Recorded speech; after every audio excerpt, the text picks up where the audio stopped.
Hi, my name is Abner. I am doing the EE6370 Homework 4 report. Currently doing the last question and part B, which is that we need to create a YouTube video showing that the working designs and showing how we measure the information reported in this report. So this is the working design right here, just showing that it was able to be compiled by the actual system. Do it one more time.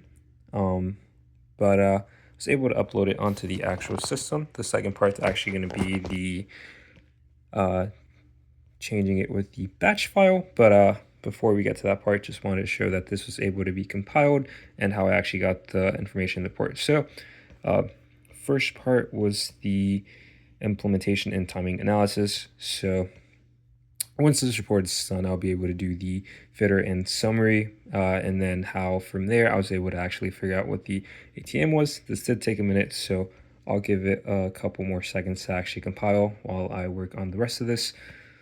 So this other part, again, the timing analyzer and the maximum frequency, I'll show that later. This I will also show immediately after that. How to get the separate critical paths. And then the last file was the SCC, which I could show at this moment right here.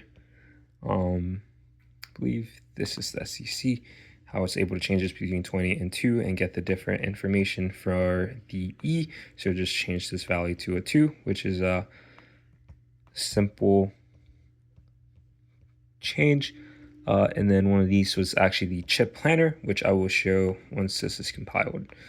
So as you can see, it's around 80%. There was no parts. I will say I do have to go to the QSF. This is what I have to type to make sure that it was at the end of the QSF file. But those are the assignments that we had for the other parts. You can see this is done. So let's look at the report for this. Summary.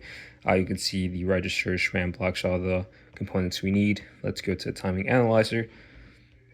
This is the data sheet that I did for the first part, which was report Fmax summary.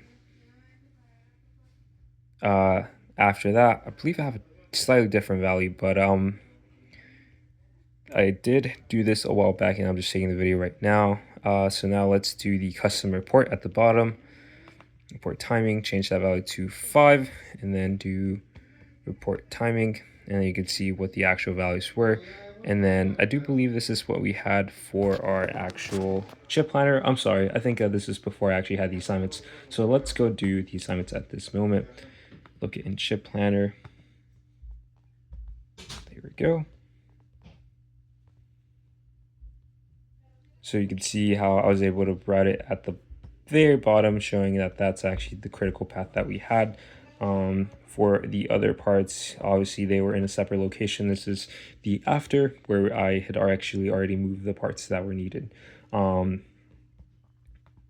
the very bottom left.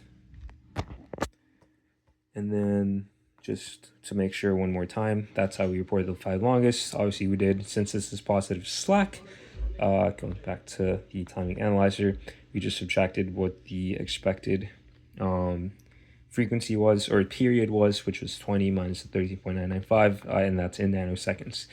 And then after changing the critical path, we were able to get these values. So now I'll go ahead and show how we could configure the Fpga through automated batch file. Again, I was able to successfully put this to the actual DE1 board, but I didn't really have a way to test it. I could be wrong, just because the IR and the IR transmitter and receiver are sort of phasing away from each other. I don't believe I have a way to show them next to each other.